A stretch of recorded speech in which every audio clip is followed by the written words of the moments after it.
Assalomu alaykum hurmatli obunachilar. Hammanglarni ko'rib turganimdan xursandman. YouTube'imni katta long formatida ko'rib turganimdan xursandman. Bugungi qiladigan variantimizda unaqa katta emas, skromniy variant qilamiz, lekin noodatiy, необычный ish qilamiz. Kuzatamiz, qanaqa chiqqanini oxirida o'zingizlar ko'rib baho berasizlar. Kommentga yozib qoldirishinglarni ham so'rab qo'yaman va oxirigacha ko'rsanglar, pulini ham yetib o'taman. Xo'p, shunaqa qilib ishimizni boshlab yuboramiz. Ko'ryapsizlar, oddiy 4x10 fermali karkazimni ishlatyapman arka uchun, chunki zgib bo'lishi kerak emas o'rtada. Baribir og'irlik bor, oyoqlarni chetga qo'yganim holati bor. Shuni hisobiga. Tak. Ferma qattiq turishi uchun taxta bu yoqdan qildik. Ustiga taxta kerak bo'ladi. Va uzunchog'iga mana bunaqasiga taxta kerak bo'ladi. Yoniga taxta kerak bo'ladi. Mana shu bir karkazimni fermasidan yasayapmiz. Bu bitta. Keyingisi, ay boshim urdim ey. Ha. Ikkinchisi.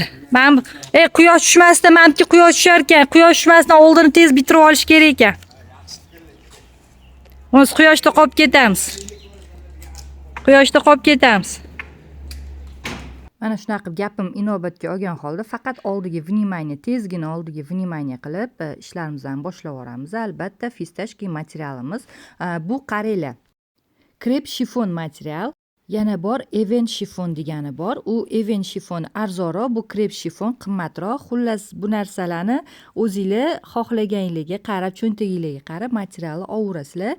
Men birinchi bo'lib krep shifon olgandim, keyin even shifonni oldim.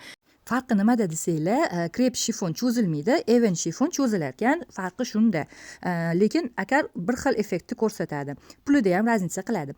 Ko'rib turganinglardek hammasini skladka qilib terib chiqdim. Yon qo'llar bilan va tepalarini ham skladka qilib chiqdim. Mana shu atirgul 18 talik atirgulga men 3 xil gul ishlatyapman. Bittalik barglarim bor, fistashka gulchalarim bor. O'shalar bilan moslashtirib mana shunaqa dumaloq kompozitsiya yasab yuboramiz.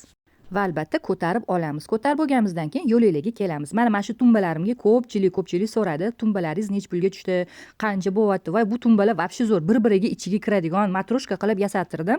Ichki tumbani osnovasi Fomixdan, 5 talik Fomixdan yasalgan. Mana sizlarga rasmini ko'rsatib o'taman. Bir-birining ichiga kiradi va olib yurish juda ham qulay bo'lar ekan. Agar sizlarga ham xuddi shunaqa komplektdan kerak bo'ladigan bo'lsa, menga murojaat qilinglar, men sizlarga yasattirib beraman. Mana shu o'zimni komplektim masalan $350 ga tushdi. Shu pulga nechta komplekt bo'ladi desanglar, 6 ta uzunchog'i, 8 ta to'rtburchasi to'g'ri kelyapti. O'bshi shunda 14 ta tumba bo'lyapti qo'linglarda va albatta unga mana bunaqa oq vazichkalardan olib, mana shunaqa gul kompozitsiya terib yuborsanglar, vobshe chiroyli narsa chiqadi. Endi ko'rib turganlaringdek, mana shu gilamimni fistashka rangligini ola olmadim, vali yoki topa olmadinglar bo'lishligi mumkin. Oddiy kadife material olib turib, o'sha gilam ustidan shunaqa o'rab olsanglar, ajoyib bo'lgan holatda fistashka rangli gilamlaringlar o'zingizlarda bo'lib turibdi-da va albatta mana bu kompozitsiyamizga juda ham mos holatda zo'r bitta dekoratsiya chiqyapti. Ko'ringlar, bahramand bo'linglar. Qilgan ishimizni, bu ishimiz 3 soatda bitdi va buni puli sizlarga bu ishimizni $250 ga bitkazib berdik. Bu kichkinagina ish va kam xarj bo'ladigan ish. O'shaning uchun sizlarga ham tavsiya qilaman. $250 ga ikkitalik fistashka rangli arkamiz tayyor bo'ldi.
Mana ko'ryapsizlar, chiroyli qilib yasatib berganmiz. Sizlar ham ijod qilinglar, sizlar ham yangiliklar kiritinglar, yaratinglar va albatta xalqimizning xizmatida bo'linglar. Keyingi videolarimizda ko'rishguncha sog' bo'ling, salomat bo'ling va yaxshiliklarda ko'rishamiz degan umiddaman. Bundan ham zo'r videolarni qo'yib borishga harakat qilaman va albatta obuna bo'lmagan bo'lsangiz, obuna bo'lib qo'ying. Bundan ham qiziq videolarni qoldirmaslikka harakat qiling.